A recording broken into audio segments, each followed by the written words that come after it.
베드로후서 1장 1절에서 4절까지 같이 우리 합독하십니다. 시작. 예수 그리스도의 종이여 사도인 시몬 베드로는 우리 하나님과 구주 예수 그리스도의 이름을 믿어 동일하게 보배로운 믿음을 우리와 함께 가진 자들에게 편지하니 하나님과 우리 주 예수를 알고 은혜와 평강이 너희에게 더욱 많을지어다. 그의 신비한 능력으로 생명과 영광에 속한 모든 것을 우리에게 주셨으니 이는 자기의 영광과 덕으로서 우리를 부르신 이를 안으로 말미암이라. 이로써 그 보배롭고 지극히 큰 약속을 우리에게 주사 이 약속으로 말미암아 너희가 정욕 때문에 세상에서 썩어질 것을 피하여 신성한 성품에 참여하는 자가 되게 하려 하셨느니라. 아멘. 그래서 사람들이 자꾸 이렇게 예수님을 사실적으로만 체험을 하려고 하는데 순서가 영적으로, 인격적으로, 사실적으로 이렇게 되어 있어요. 근데 이게 세 가지가 같이 와지거든. 이제 우리 예수님은 지금 성령을 보내주셨잖아요. 예수님께서 성령을 보내주심으로 예수님이 하셨던 사역을 지금도 동일하게 하셔요. 그렇기 때문에 성령은 영이시기 때문에 저와 여러분들이 내 속사람, 영혼을 통해서 성령의 음성을 들으면 성령과 교제를 나누면 주님을 만나게 되는 것이고 이제 주님을 만나게 되면 자연히 내 마음에서 인격적으로 반응이 나타나요.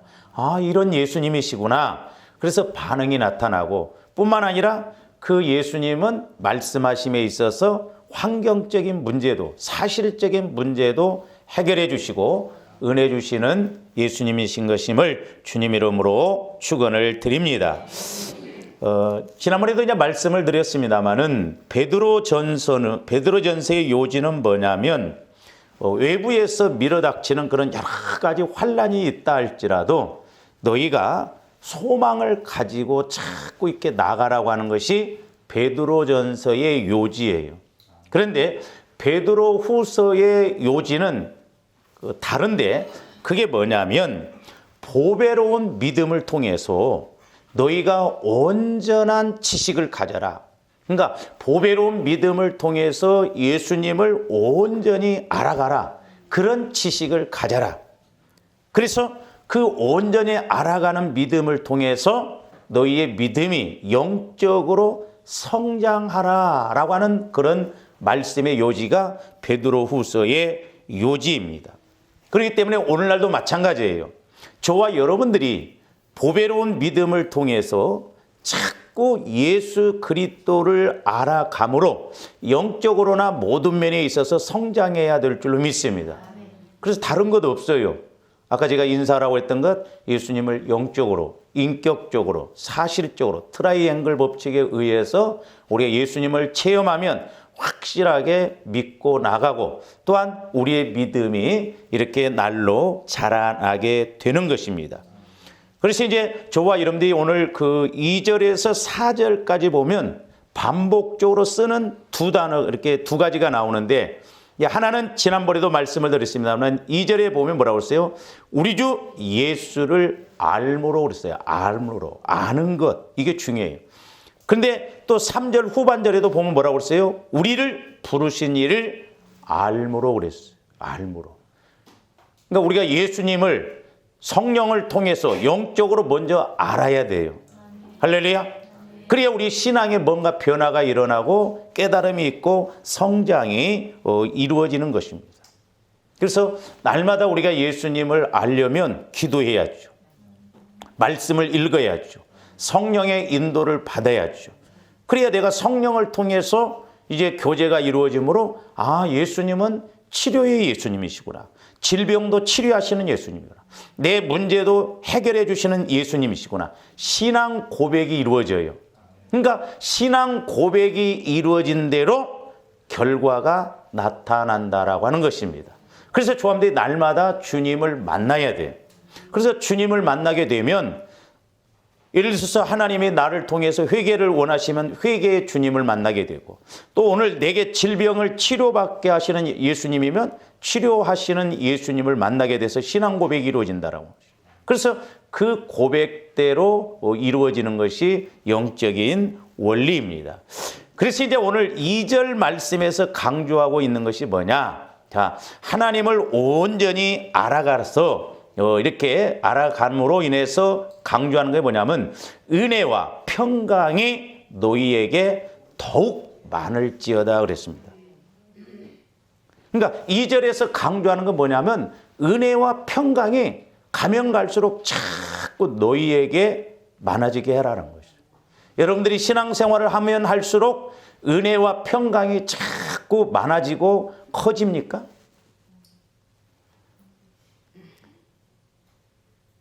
영적인 것은 생명관계이기 때문에 자라나야 돼요. 자라나야 됩니다. 그래서 자꾸 저와 여러분들이 은혜 받는 것도 자라나고 우리가 평안한 마음도 자라나고 이런 은혜가 있기를 주님의 이름으로 축원을 드립니다. 그러면 이제 저와 여러분들이 은혜와 평강이 더욱 많아지려면 어떻게 해야 하는가? 다른 거 없어요. 오늘 2절 상반절에 예수님을 만나면, 예수님을 알면 은혜와 평강이 자꾸 많아지는 거예요. 그러니까 예수님을 만나면 만날수록 자꾸 은혜와 평강이 더 깊어지고 넓어지고 높아진다라고 하는 것입니다. 그래서 우리가 날마다 예수님을 사실 만나야 돼요. 만나지 못하고 예수 믿는 건 기적 중에 기적이에요. 저버림도 예수님을 만나냐 이 말이죠. 오늘날 신앙의 큰 함정이 뭐냐? 예수님을 못 만나고 믿는 거예요. 제가 이번에 우리 지방회 때 이제 목회자들이기 때문에 설교 제목을 사도행전 22장에 있는 것처럼 사도 바울도 하나님의 뜻을 알고 예수님을 보고 들은 것을 증거하라고 그랬거든요. 그래서 이제 우리 목사님들도 늘 설교해야 되죠. 설교하려면 기도해야죠. 그래서 말씀과 기도와 설교 이렇게 이제 제목을 가지고 제가 목회를 하면서 깨달은 것을 이렇게 설교를 했습니다. 이제 우리 지방에도 이렇게 카톡이 있는데 목사님들이 한결같이 뭐냐면 죽은 교회에 와서 영적으로 육신적으로 충만히 먹고 갑니다. 그러면서 어떤 목사님은 행복했습니다. 우리 교회 와서 예배드리는데 행복하셨대. 저도 행복했거든요. 여러분들 봉사하시면서 행복하셨습니까? 제가 여기서 하나 원리를 깨닫는 게 뭐냐면 기도 생활과 신앙 생활은 그냥 하는 것하고 저와 여러분들이 꼭 그 마음을 가지세요. 여러분들이 뭔 일이 있으면 새벽에 가라고 해도 가죠. 에? 여러분들이 뭐 급한 일이 있고 중요하다고 한다면 일어나라고 안 해도 새벽 기도는 못 나와도 결혼식이 부산에 있으니까 새벽 5시에 일어나야 된다면 아주 안 깨워도 착착 일어나. 그렇죠? 근데 신앙생활 하는데 이게 너무너무 중요하더라고. 우리가 그냥 마음을 다해서 내 일처럼 그 고비고비를 넘기면서 갈 때 하나님은 그 중심을 보세요. 그러면 다른 사람들이 볼 때 은혜가 됩니다. 왜? 내 일처럼 하거든요. 그래서 마음을 다하고 힘을 다하고 뜻을 다해서 주님을 사랑하라고 그랬거든요. 근데 그냥 두 마음 갖고 뭐 오늘 가도 되지, 뭐 안 가도 되지, 뭐 나 빠져도 되지. 그러면 은혜 못 받아요. 주의 일은 언제나 내 일처럼. 그러니까 여러분들이 지방회 때 막 이렇게 스스로 움직이니까 목사님들이 그런데 도전을 받고 부러워하고 좋아해요. 그래서 어떤 목사님은 행복했다고 하고 어떤 목사님은 힘을 얻고 간다고 하고 힘을 얻고 간다. 오늘 은혜가 너무 됐고 찬송과 찬송하는 분들과 또한 성도들과 목사님께 감사를 드린다고 하고 그건 우리가 하는 게 아니잖아요. 하나님께서 성령께서 그런 역사를 이룰 때 그래서 저도 이제 설교를 제가 깨달은 것을 이렇게 했더니 실제 우리 목사님들에게 부딪히는 거잖아요. 그러니까 다른 것도 없어요. 제가 우리 목사님들을 만나든 여러분들을 보든 내가 애가 타지는 건 뭐냐면 다른 것 없습니다. 우리 성도들이 예수님을 만나고 가느냐 못 가느냐. 그거예요. 그러니까 예수님을 못 만나고 여러분들이 믿으면 내가 자꾸 한숨이 나와요. 도대체 이거 어떻게 해야 되냐. 근데 예수님을 만나고 믿으면 여러분이 좋잖아요. 근데 여러분이 좋으면 하나님도 좋고 목회자인 저도 좋다 이 말입니다. 그러니까 다른 것도 없어요. 예수님을 알아야 돼요. 예수님을. 그래서 제가 이제 목사님들한테도 문재인 대통령 아시는 분 계시면 내가 100만 원 드린다고 그랬어요. 우리 지방에 한 분도 없거든요. 문재인 대통령 아시는 분. 만나봤어야 알지. 그렇잖아요. 그런데 대해서는 안다 이 말이에요. 대해서. 왜? 뭐 TV 뉴스를 통해서 사람을 통해서. 예수도 마찬가지다. 그래서 제가 성도들 예수 만나게 해줘야 된다. 예수를 만나게 하려면 목회자의 내가 예수를 먼저 만나야 된다. 그러니까 좋아하는데 다른 것도 없습니다. 예수 만나야 돼요. 예수. 예수 만나면 상황 끝입니다. 할렐루야. 어떤 문제가 있다 할지라도 내가 오늘 예수님을 만나면 내 문제에 대해서 예수님은 잠잠하신 것이 아니라 그 문제를 해결해 줄 수 있는 분명한 말씀과 은혜를 주신다라고 한 것입니다. 그래서 제가 가끔 이렇게 이제 상담을 하면서 기도를 해줘 보면 나를 찾아올 때는 얼굴이 그렇게 침침하고 꼭 잠자리에서 이제 일어난 얼굴처럼 그렇게 안 좋아요. 근데 기도받고 성령께서 그 마음을 좀 터치해주고 어루만져주면 얼굴이 그렇게 확 달라져 갖고 갑니다. 그 신기하더라고. 그래서 우리가 예수 만나면 소위 말해서 얼굴이 성령의 꽃이 핀다 그래요. 화장 안 해도요. SK2 쓴 것보다 훨씬 좋아.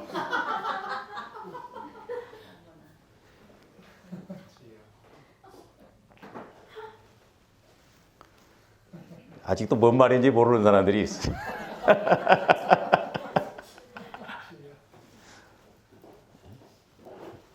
토니 머리 쓰는 것보다 훨씬 얼굴이 밝다 이 말이요. 그래서 늘 저도 고민이 그거예요. 우리 성도들이, 우리 권사님들이, 우리 집사님들이 예수님을 만나야 되는데, 만나야 해결책이 나오고 길이 보여지는데 어떻게 해야 되나? 근데 아무리 제가 여러분들한테 말씀해 드리고 설교를 한다 할지라도 여러분들이 노력 안 하면 의미가 없어요.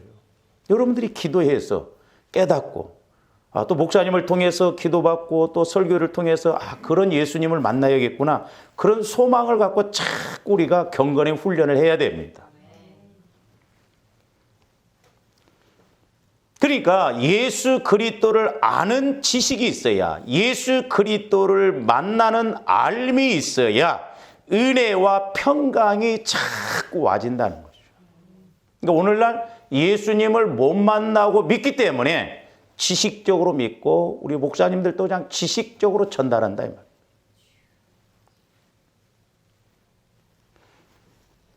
그러니까 예수 그리스도를 만나야만이 은혜와 평강이 오는데 그럴 수밖에 없는 것이 은혜와 평강은 우리가 노력해서 뭐 내가 인간적인 생각으로 얻는 것이 아니에요. 어떤 내 지식으로 얻는 것이 아니라 이 은혜와 평강이라고 하는 것은 하나님의 것입니다. 하나님 것이에요. 그러니까 하나님이 주셔야 돼요. 그래야 우리가 은혜를 받을 수 있고 평안한 마음을 가질 수가 있습니다. 그래서 여기서 은혜라고 하는 것은 우리를 향한 무한한 하나님의 기쁨을 말해요. 기쁨. 그러니까 은혜가 와지면 좋아하는데 제일 먼저 뭐가 와지던가요? 기쁨이 와져요. 기쁨이. 그렇게 좋습니다. 그래서 이 하나님께서 주시는 은혜라고 하는 것은 하나님이 주시는 기쁨, 하나님이 주시는 은혜로서 우리에게 무조건적으로 베풀어 주시는 그 사랑을 나타내는 말이 은혜예요. 은혜. 그래서 은혜는 선물입니다. 조건 없이 우리에게 주시는 선물이에요. 우리 어떤 수준을 보고 주시는 것이 아니라 우리가 예수 그리스도를 만나긴 하면 예수님과 교제가 이루어지면 예수님 안에 들어가면 하나님께서 우리에게 주시는 은혜가 있다 이 말입니다. 그래서 무조건적인 은혜예요. 그래서 물론 저와 여러분들이 막 애를 쓰고 노력하는 것도 중요하지만 우리가 기도를 하더라도 신앙생활을 하더라도 그 길을 알고 영적인 원리를 알고 가면 분명히 하나님께서 우리에게 이 말씀 그대로 은혜를 주실 줄로 믿습니다. 그래서 이제 적어도 저와 여러분들의 믿음이 적은 믿음에서 큰 믿음, 큰 믿음에서 보배로운 믿음의 수준까지 가야 됩니다. 그리고 여기서 평강이라고 하는 것은 저와님들이 때로 이렇게 인사할 때 샬롬 그러죠. 히브리어로 샬롬, 그게 평강입니다. 이 평강이 오면 외부적으로나 내부적으로도 어떤 상황에서도 마음이 평안해져요. 그 평강을 유지합니다. 그 신기해요. 근데 이게 안 되면 나중에 말씀드렸지만 4절에 가서 보면 정욕으로 인해서 어떤 문제가 오면 세상적으로 자꾸 더 가져버려요. 그러니까 우리 마음이 자꾸 하나님으로 인해서 붙잡아지고 세워지고 우리가 지키고 나가야 됩니다. 따라서 이 은혜와 평강은 그리스도의 대속사역을 통해서 예수님의 의를 힘입어서 하나님의 자녀가 된 자들만 하나님의 특별한 선물인 것이에요. 하나님으로부터 받을 수 있는 특별한 선물이 뭐냐? 하나님의 자녀들만이 받을 수 있는 것이고 이게 은혜와 평강이에요. 그래서 이 2절 말씀은 베드로의 최종적인 어떤 축도적인 선포적인 그런 의미라고 할 수 있는데 즉 하나님과 그리스도를 온전히 아는 가운데서 너희가 가면 갈수록 자꾸 은혜와 평강이 더욱 많아져라, 그 의미예요. 그러니까 우리가 신앙생활을 할수록 자꾸 깨달아지는 것도 은혜 받는 것도 평안한 마음도 더 커지고 넓어지고 깊어져야 될 줄로 믿습니다. 그래서 어떤 문제가 있다 할지라도 그 문제에 휘둘리지 않는, 그 문제에 우리 마음이 뺏기지 않는, 다 하나님의 뜻이 있겠지. 그래서 잠잠하면서 오히려 담대하게 갈 수 있는 그런 은혜가 있기를 주님의 이름으로 축원을 드립니다. 근데 사람들이 거꾸로 생각해요. 예를 들어서 어떤 문제가 왔을 때 그 믿음 있는 사람은 오히려 막 들레지 않고 설치지 않고 잠잠합니다. 옆에 사람들이 보면서 참 저런 문제가 있는데도 걱정도 안 되나 봐. 어쩌면 이렇게 태평하대. 비정상이 정상으로 생각해요. 정상을 비정상으로 생각합니다. 그러니까 주님 마음이 내 마음을 잡아주면 우리가 그렇게 세상 것에 대해서 막 연연할 것도 없어요. 할렐루야.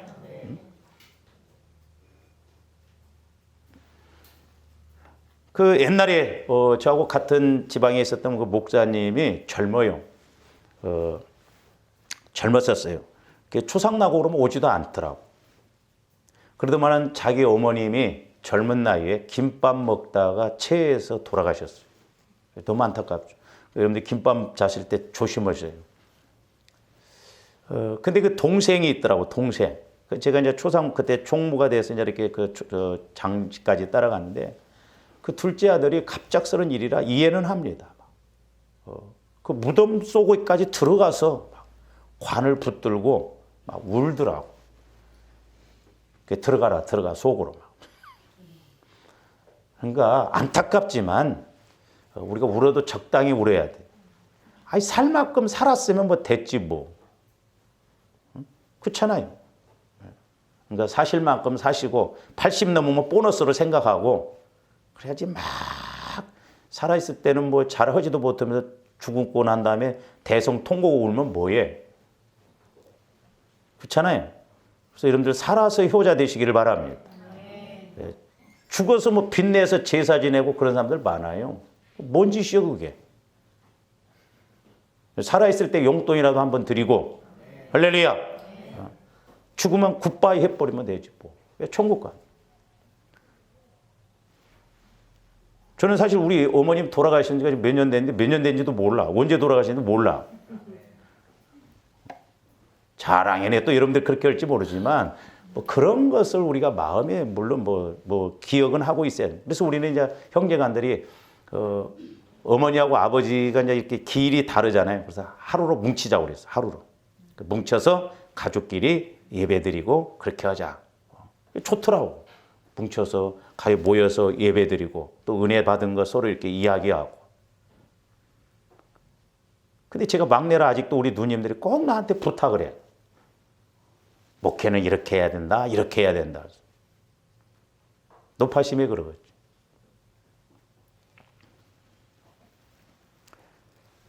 그러니까 예수님의 은혜를 우리가 받아야 돼. 이게 보배로운 믿음이에요. 할렐루야. 그러니까 내가 예수님을 알면 알수록 내 마음이 아니고 주님 마음이고 또한 그 주님 마음을 가지니까 은혜와 평강이 와진다 이 말이에요. 그래서 보배로운 믿음의 첫 번째 것은 뭐예요? 예수님을 만나야 돼요. 예수님을 알아야 된다 이 말입니다. 할렐루야. 그래야 환난이 와도 흔들리지 않습니다. 그 다음에 두 번째로 보배로운 믿음을 가지려면 저와 여러분들이 3절에서는 뭐라고 그러냐면 신기한 능력 그랬습니다. 신기한 능력인 게 뭐 어떤 희한한 능력을 말하는 게 아니에요. 이 신기한 능력이 뭐냐면 4절 후반절에는 신성한 성품 이렇게 말하고 있어요. 그러니까 보배로운 믿음을 가지려면 두 번째로 우리가 신의 성품, 하나님의 성품, 주님의 성품을 가져야만이 우리가 보배로운 믿음을 가질 수가 있다라고 하는 것입니다. 여기서 신의 성품이라는 것은 예수님의 성품이에요. 하나님의 성품입니다. 저도 이제 기도 중에 하나가 이렇게 자녀들을 두신 분들은 뭘 기도하시냐면은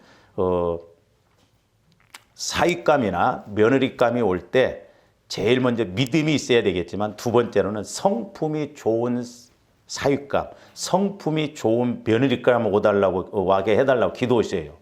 할렐루야. 사람이 성품이 좋아야 돼.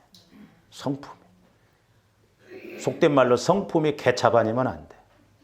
다루기 힘들어요. 우리가 성품이 좋아야겠더라고. 성품이 좋으면 은혜도 잘 받습니다. 혹시 여러분들은 예수 믿으시고 성품이 많이 좋아지셨습니까? 아멘. 자신이 없으면 아멘. 우리가 성품이 좋아져야 돼요. 성품. 이게 핵심이더라고. 왜? 내 안에 그런 쓴뿌리, 상처 이런 것들이 빠져나가기 때문에 그렇습니다. 신기하게 온순해져요. 온유해집니다. 그러니까 하나님께서는 이런 성품을 이렇게 고치시기 위해서 그냥은 말을 놓으면 안 들으니까 우리에게 어떤 고난이나 어려움을 주신다 이 말이죠. 깨지라고. 그 어려운 문제가 왔을 때 자꾸 우리는 뭐 누구 탓하고 원인 따지고 그러면 안 돼요. 아, 이 문제를 통해서 하나님이 나한테 주시는 메시지가 뭔가.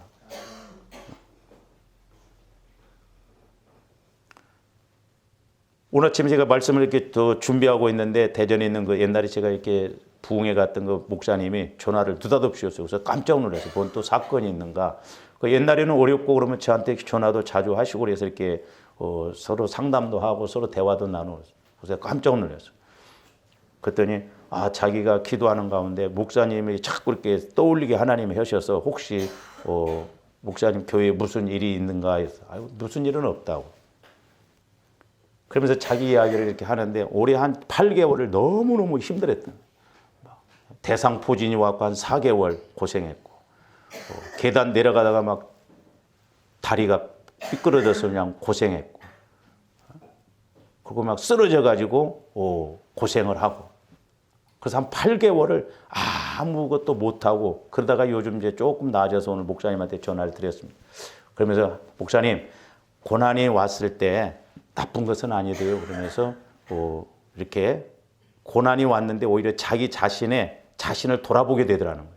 사람들이 고난이 오면 나를 많이 돌아다 봅니다. 그런데 만약에 좋았는데 고난이 왔는데도 나를 안 돌아본다? 그건 심각한 거예요.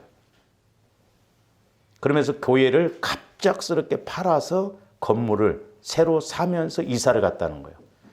자기가 내려놓으니까 자기가 비우니까 하나님이 또 고난 가운데도 그렇게 일을 하시다. 고난 당하는 게 내게 유익이라고 그랬죠. 할렐루야. 하나님은 적당하게 우리를 죄 박으면서 또 은혜도 주시고 그래요. 왜? 말을 안 들으니까. 그래서 우리는 빨리빨리 깨져야 돼. 빨리빨리 내려놔야 됩니다. 우리는 얻어 터지고 내려놓지 말고. 그러니까 조합들이 예수님을 만나면 우리가 얻어 터질 필요가 없잖아요. 왜? 미리 알아서 기니까. 아니까 그렇게 갈 수밖에 없다 이 말이죠. 근데 우리가 이게 모르니까 영적으로 인격적으로 관계가 안 이루어지니까 하나님은 매를 들어서라도 우리를 주님 안으로 들어오게 하신다 이 말입니다.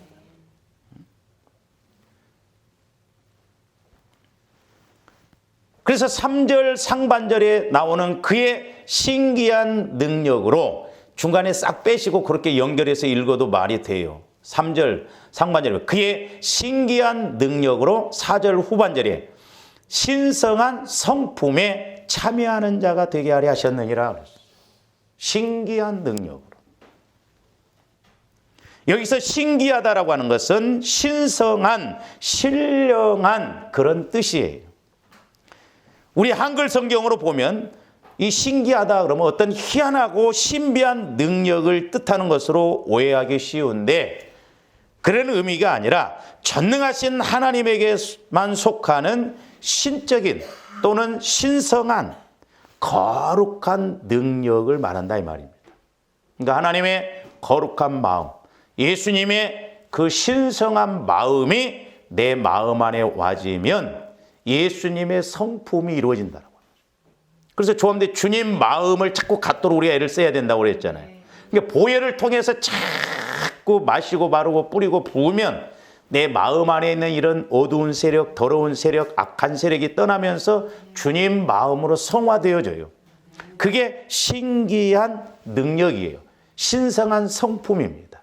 그래서 조함대 주님 마음을 가지면 신기하게 보여줘요. 이렇게 어떻게 해야 할지 거룩한 마음이 분별이 되어집니다.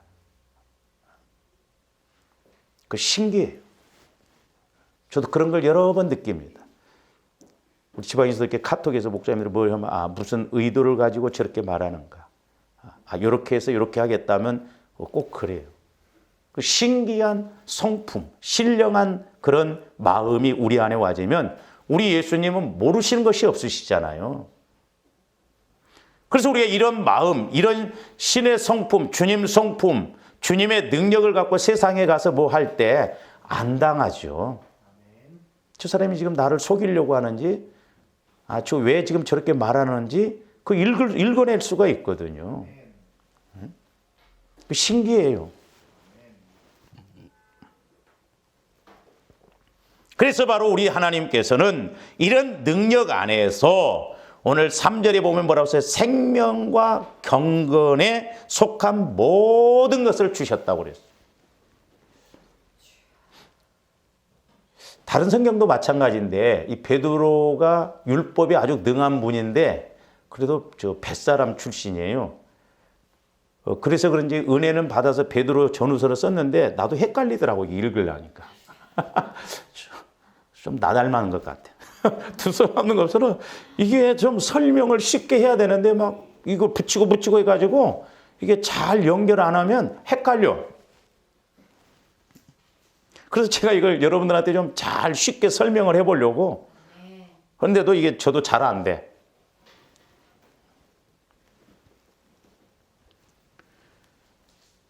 그래서 3절에 보면 이런 신기한 능력으로 생명과 경건에 속한 모든 것을 우리에게 주셨다라고 이렇게 말씀합니다.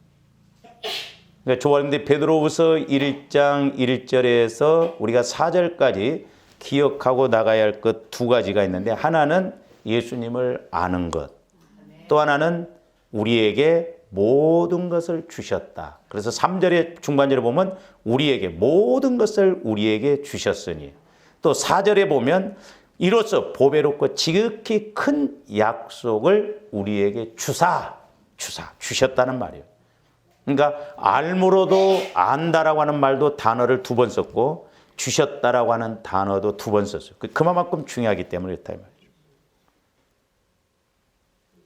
그래서 생명과 경건에 속한 모든 것을 주셨다라고 했는데, 이 생명이란 영적인 생명으로 우리 안에 살아계신 예수 그리스도와 합일된 예수님의 마음이에요.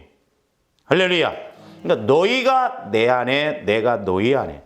이게 관건이에요.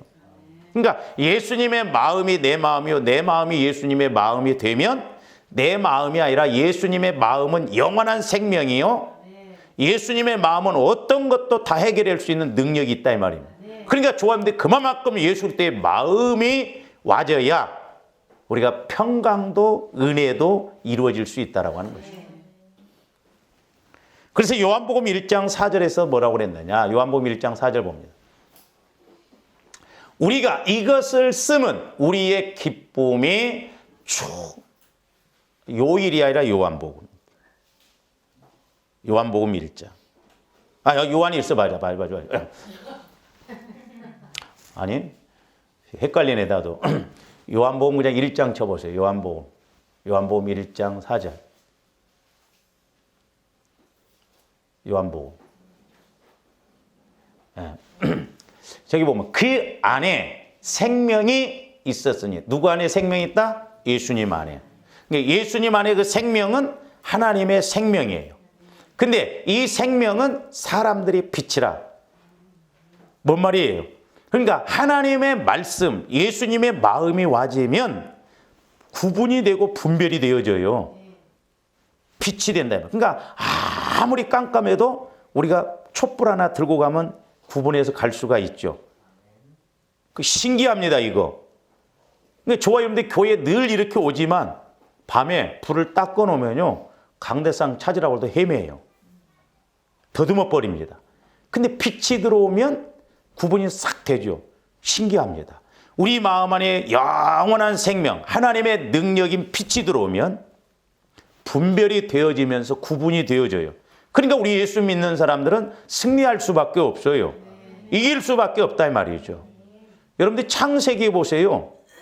창세기 보면 우리 하나님이 제일 먼저 뭘 창조해요? 빛을 창조했어요. 빛은 자연빛 아니에요. 나중에 보면 태양이 나오고 그러잖아요. 이 빛은 하나님을 알아가는, 이 세상에서 우리 인간이 구분하고 어떻게 하는 것이 사는 길이고 어떻게 하는 것이 죽는 길인가, 어떻게 하는 것이 천국이고 어떻게 하는 것이 지옥인가, 빛 대신 예수 그리스도를 통해서 알 수가 있다 이 말입니다. 우리가 이 은혜가 있기를 주님의 이름으로 축원을 드립니다. 그러니까 빛이 들어오면 밝아지고 모든 걸 분별이 되어지듯이 우리 마음이 주님 마음이 되어지면요, 100가지가 와져도요 분별이 촉촉촉촉 되져요. 가르마가 타집니다. 쉬워요. 그러니까 내가 어떻게 행해야 할 건가도 알고, 저도 멀었지만은 어떤 때 그런 성령께서 내 안에서 그렇게 역사하면 그 구분이 가르마가 타진다 이 말입니다. 그러니까 여기서 생명이라고 하는 것은 베드로후서 1장 1절에 생명이라는 것도 예수 그리스도와 합일된 한마음 된 생명이에요. 이 생명을 갖고 나가시기를 주님의 이름으로 축원을 드립니다. 또 이 생명이라고 하는 것은 오늘 베드로후서 1장 4절에 보면은 세상에서, 거기 보면 뭐라고 했어요? 너희가 정욕 때문에 세상에서 썩어질 것을 피하여 그랬죠? 세상에서 썩어질 것을 피하는 삶, 곧 타락과 멸망을 떠나서 영생에 이르는 삶을 말하고 있어요. 그러니까 세상에서 썩어질 것, 헛고생, 헛일, 제가 그래서 늘 말씀드리잖아요. 우리 헛고생하지 말고 헛일하지 말라고. 우리는 빨리빨리 깨달아야 돼.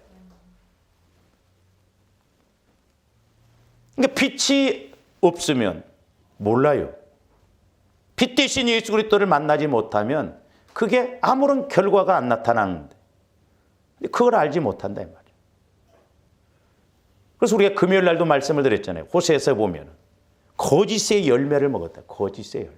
그 거짓된 것이요. 아무런 의미가 없어요. 여러분들이 예를 들어서 뭐 거짓된 것으로 해서 막 뭐 물질적으로 해결되었다고 해서 그거 얼마 못 갑니다. 마귀가 가만히 안 둬요. 그러니까 이렇게 타락과 멸망을 떠나 영생에 이르는 삶을 말할 뿐만 아니라 우리에게 어떤 환난이 와도 능히 이기는 생명이에요. 환난이 와도 그걸 이길 수 있는 생명, 그게 믿음, 은혜다 이 말이에요. 자, 요한복음 16장 33절 한번 봅니다. 이것을 너희에게 이르는 것은 너희로 내 안에서 평안을 누리게 하려 함이라. 그렇죠? 평안. 세상에서는 너희가 환난을 당하나 담대하라. 내가 세상을 이기었노라. 세상을 이길 수 있는, 환난이 온다 할지라도 그 세상을 이길 수 있는 힘, 그게 은혜, 믿음이에요. 그게 생명이에요, 생명. 그러니까 나무가 땅에다 뿌리를 깊게 내리고 있는 생명이 있는 나무는 태풍이 와도 그걸 견디죠. 근데 뿌리가 얇으면 그냥 무너져 버려요. 넘어져 버려요. 우리 신앙도 마찬가지예요. 그러니까 보세요. 제가 이렇게 보면서 저도 마찬가지지만 말세지 말이 가까울수록 성도들이 어떤 환난이 오면 환난을 이기고 나가는 성도들이 드물어요. 왜? 전혀 그런 부분에 경험도 없고 주님을 만나보지 못하니까 그냥 복 받으려고 잘 되려고 얄팍한 그런 세상적인 것에서 기준을 뒀는데 반대로 어떤 현상이 와버리니까 예수 안 믿어버리고 교회 떠나버리고 하나님 떠나버리고 그런 현상이 나타난다 이 말이에요. 그래서 늘 예수님의 이 영원한 생명이 와서 우리가 하나님을 잘 알아갈 뿐만 아니라 이렇게 환난도 이기고 또한 세상 것도 능히 피하고 나가는 그런 은혜가 있기를 주님의 이름으로 축원을 드립니다. 그리고 또 하나 이제 거기 보면 경건에 속한 그랬죠. 경건. 이 경건이라는 의미는 좋게 또 올바르게와 예배하다의 합성어로서 올바르게 하나님을 예배하다 그런 뜻이에요. 그런 문자적인 뜻이 있습니다. 그러니까 일반적으로는 하나님의 뜻에 대한 공경과 이에 따른 신실한 하나님을 향한 신앙적인 삶의 방식을 말해요. 그러니까 조금더 예배할 때도 올바르게 해서 하나님을 만나야 될 줄로 믿습니다. 제대로 알아야 된다 이 말이죠. 우리가 뭘 하더라도 제대로 알고 행하면 기계도 다를 수 있고 어떤 문제가 와도 그걸 처리하고 갈 수가 있잖아요. 근데 내가 경건에 속해서 하나님과 관계가 맺어지면 아까 서두에도 말씀드렸던 것처럼 예수님을 만나서 정확하게 예배하고 교제가 이루어지면 상황 끝이다 이 말이죠. 그래서 이것이 곧 신의 성품에 참여하는 것을 말해요. 4절 후반절에 신성한 성품에 참여하는 자가 되게 하려 하셨느니라. 그래서 제가 일부러 베드로 후서를 이렇게 말씀 한 구절 한 구절을 단어 한 단어를 좀 이렇게 나열하는 것이 그거예요. 그리고 제가 이제 영적인 생명적인 측면에서 보니까 말씀을 이렇게 먹어야 내 것이 되지 그냥 두리뭉실해 가지고 그냥 던져주고 먹어보지도 못하고 오면 지루하고 의미가 없더라고요. 그래서 이 경건에 속하면 환난 가운데서도 꾸준히 예수 그리스도의 재림도 바라볼 뿐만 아니라 환난도 이기고 나갈 수 있고 이 환난을 통해서 하나님이 내게 이런 메시지를 주시는구나. 이런 뜻을 가르쳐 주시는구나. 그래서 환난이 아니다 이 말이에요. 오히려 내가 고난 겪는 것이 유익이 되고 내가 이런 고난이 없었더라면 어떻게 했을까.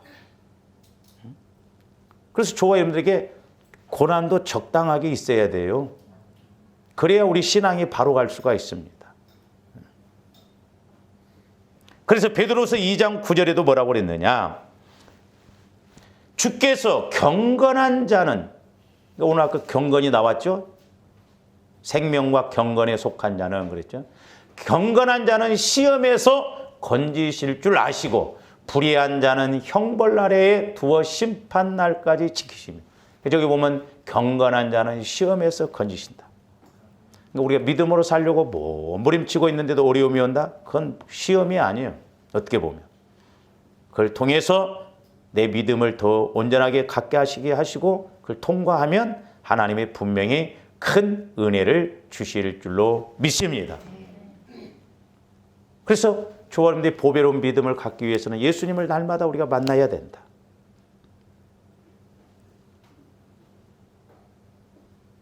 두 번째로는 우리가 주님의 성품, 주님 마음을 가져야 된다. 그래서 제가 늘 말씀드렸잖아요. 주님 마음은 그냥 안 온다고. 보혈과 성령을 자꾸 의지해서 내 마음이 주님 마음, 주님 성품으로 바뀌어지면 사랑도 알게 되고 은혜도 알게 되고 주님 마음 안에서 주님 마음으로 생각하니까 내 수준이 아니다 이 말입니다. 하나님 수준, 주님 수준으로 생각하고 가는 거예요. 그러니까 주님이 책임지셔요. 할렐루야. 이와 같은 은혜가 있기를 주님의 이름으로 축원을 드립니다. 오늘 여기까지만 줍니다. 기도하시면 사랑의 주님 감사를 드립니다. 이제 우리에게도 주님처럼 보배로운 믿음을 갖도록 하시기 위해서 우리를 불러주셨는데 무엇보다도 날마다 보혈과 성령을 통해서 예수 그리스도를 알아가기에 부족함이 없게 하여 주시고 그 알미라고 하는 것도 온전히 교제가 이루어지는 알미 되게 하여 주시옵소서. 또한 그 알을 통해서 우리 마음이 주님 마음으로 늘 성화되어지고 주님 마음을 통해서 이제 어떤 어려움도 또한 이기고 하나님의 뜻도 알고 가는 복된 저희들 되게 하여 주시옵소서. 감사를 드리오며 예수 그리스도 이름으로 기도하옵나이다. 아멘.